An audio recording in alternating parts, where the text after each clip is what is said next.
प्रतीक जी आज और हम आप बात करेंगे, भूल जाओ इनको। अभी आपने कहा था कि 3 नाम लिखे थे त्रिदेव के। हाँ, ब्रह्मा विष्णु महेश, अखिलेश यादव जी, तेजस्वी जी और राहुल गांधी। मैं घोर निंदा करता हूं जिन्होंने पोस्टर बनाया है। वो हमारे आराध्य हैं, दुनिया के रचयिता हैं, और एक गंदा मनुष्य, मैं गंदा प्राणी हूं, उससे तुलना करना घोर अपराध है और सनातन का अपमान है। मैं निंदा करता हूं इस बात की, और एक बात कहना चाहता हूं, वो 3 युवा कहाँ हैं? पंजाब में बाढ़ आई हुई है, एक बूढ़ी मुसलमान मां ने अपना गहना बेचकर राहत के लिए भेज दिया है। राहुल गांधी ने क्या दिया, अखिलेश यादव ने क्या दे दिया, और तेजस्वी यादव ने क्या दे दिया? कुछ नहीं दिया उन्होंने। आज हमारा बाहर जो वो वोट चोरी का पता कर रहे हैं। हाँ, वोट चोरी, एक मिनट, वोट चोरी तो बहाना है और विदेशी रोहिंग्या को बचाना है, ये उनका मंत्र है। और आज बिहार कह रहा है हमारे अंगने में तुम्हारा क्या काम है राहुल जी, हमारे अंगने में तुम्हारा क्या काम है अखिलेश जी, हमारे अंगने में तुम्हारा कोई काम नहीं है, जहां से वहां से जाओ। लेकिन मैं कहना चाहता हूं कि मुफररबाज हमने देखे थे।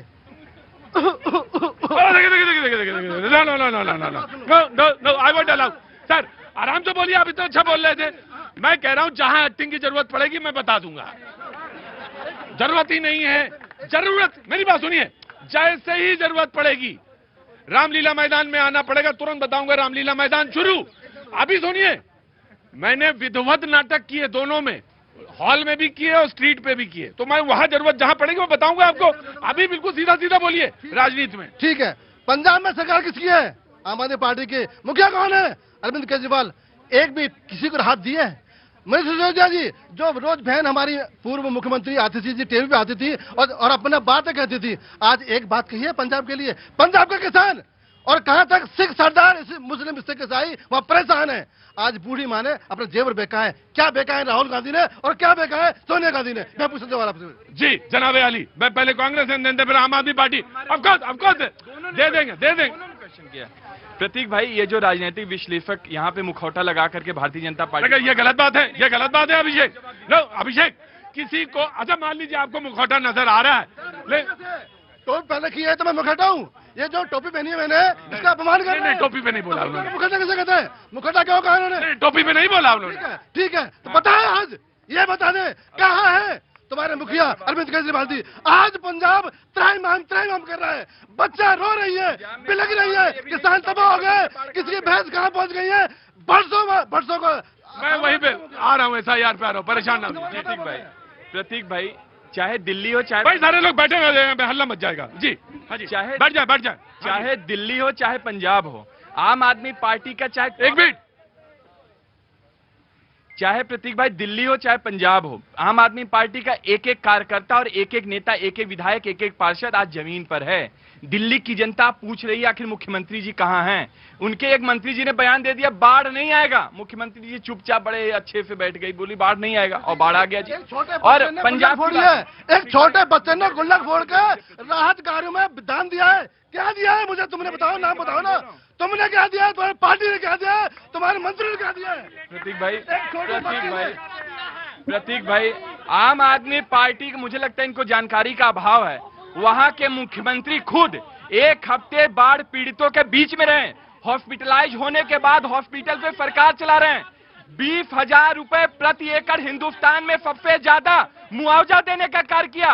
किसानों का जो किसानों का खेत है, हमने वहां पे रेत का माइनिंग करने का ऑर्डर किया, ये किसानों के लिए किया। प्रधानमंत्री जी गए तो थे, फोटो खिंचवाए तो 20,000 करोड़ रुपए हमने मांग किया, 60,000 करोड़ रुपए पंजाब का बकाया। पहली बात तो इन्होंने कहा कि बाढ़ के लिए हमने 20-20 हजार रुपए पंजाब के किसानों को दे दिया। अभी बाढ़ में पंजाब के किसान डूबे हुए हैं और झूठ कैसे फरमा रहे हैं, 1200 रुपए वाला गेम खेल रहे हैं कि 20-20 हजार रुपए हमने किसानों को दे दिया। झूठ मत बोलिए सरकार। और मैं आपसे कहना चाहता हूं, दिल्ली की बात कर रहे हैं ना, दिल्ली की बाढ़ में परवेज शर्मा जी, डिप्टी सीएम रेखा गुप्ता जी सड़कों पर रह करके उन्होंने जनता के लिए काम किया। और जमुना बाजार जितने निगम और घाट पर जाम था, उन्होंने राहत कार्य करके टेंट लगा करके सेवा किया है। बात कर रहे हैं, देखिए बहुत संवेदनशील, गुलाम, बहुत आराम से। देखिए मुझे लगता है बहुत संवेदनशील विषय है। जिस तरीके से पकड़ा गया क्या? बिल्कुल एकदम आराम से। नहीं, जिस तरीके से पंजाब, हिमाचल प्रदेश, उत्तराखंड में जो बाढ़ पीड़ित क्षेत्र है उस पे मुझे लगता है पीएम केयर फंड से राहत पैकेज पहुंचवाना चाहिए। और केंद्र में किसकी सरकार है? भारतीय जनता पार्टी की। एक बार सोचना चाहिए, क्योंकि ये विषय बहुत गंभीर है।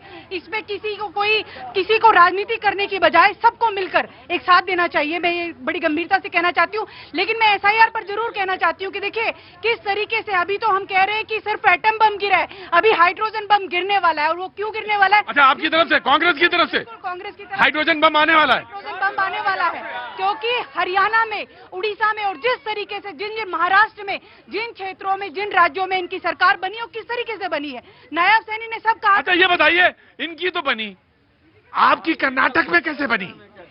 हरियाणा और आपकी हिमाचल में कैसे बनी? नहीं, कर्नाटक में हमने एक्सपोज किया किस तरीके से। नहीं तो गलत वाला, तो इसका एक्सपोज करने के बाद तो फिर इस्तीफा दे देना चाहिए था। मुझे लगता है कि सबसे पहले इनको इस्तीफा देना चाहिए, नजीर पेश करनी चाहिए देश के प्रधानमंत्री को। राइट, टेक लो पॉइंट, चुपचाप।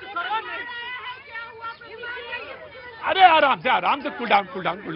कहाँ से आ रही हैं? यहीं से ही आ रही हूँ, दिल्ली से ही। क्या नाम है आपका? लोपामुद्रा बनर्जी। लोपामुद्रा, केवल बालाजी। हाँ दीदी बोलन की बोलছেন? বাংলা বলেন না, বাংলা বলবে। বিহারে যে এসআইআর সম্পর্কে যে কথাটা একটা ইন্টারভিউতে দেখেছি, যে একজন রাহুল গান্ধীকে জিজ্ঞাসা করছে যে এসআইআর করা হচ্ছে গরিবের ভোট মারা হচ্ছে। রাহুল গান্ধী মাথা হিলিয়ে বলছে হ্যাঁ তাই ঠিকই বলেছো। तो लोगों को मूर्ख बनाकर कहाँ तक सरकार चलेगा? समझ में आया कि नहीं आया? भैया मुझे तो समझ में आया। देखिए भाई, एक भाषा से काम नहीं चलेगा। मुझे तो बांग्ला भी आती है समझ में, और मुझे पंजाबी भी आती है और हिंदी भी आती है, तो कई भाषाएं सीखनी पड़ेगी। उन्होंने कहा कि वो राहुल गांधी को कह रहा था, एक किसान, एक गरीब आदमी, कि वो जो सीमांत लोग हैं, जो गरीब लोग हैं, उनका वोट चोरी हो रहा था। तो इन्होंने कहा कि वो वोट जो मूर्ख बना रहे हो, वो क्यों मूर्ख बना रहे हो? राहुल गांधी ने बोला हाँ आप लोगों को पता नहीं गरीबों का वोट ही चोरी हो रहे है। तो ये कहाँ की मूर्खता? कौन मूर्ख है? गरीब मूर्ख है या राहुल? देखिए, मुझे ऐसा लगता है कि इस डिबेट में मुझे आम आदमी पार्टी को बहुत ज्यादा वेटेज देने की जरूरत नहीं, जिसको एक बूथ लेवल एजेंट मिलता है और टेक्निकली पार्टी ये मानते हैं, और झूठ के सागर में अरविंद केजरीवाल खुद डूब गए हैं पंजाब में। उड़ता पंजाब बनाने, पहले उसको संभालिए आप।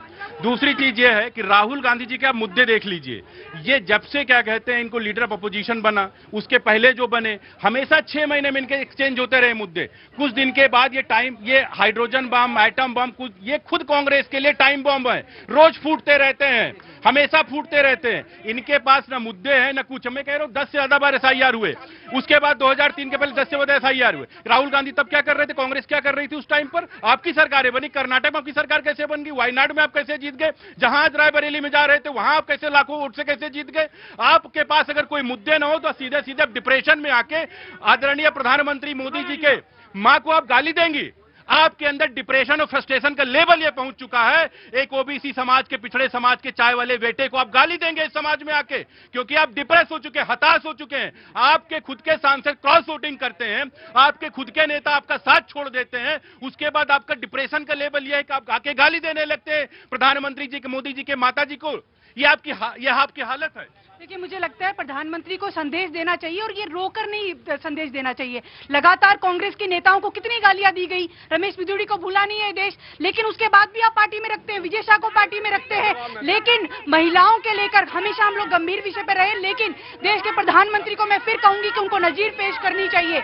शुरुआत उन्होंने की, किस तरीके से दीदी ओ दीदी उपवास करते हैं महिलाओं का, और फिर वो इस तरीके की बात कर रहे हैं आकर, क्योंकि साफ तौर पर वो दिखाना चाहते हैं। बिहार में चुनाव है, आज उनको बिहार का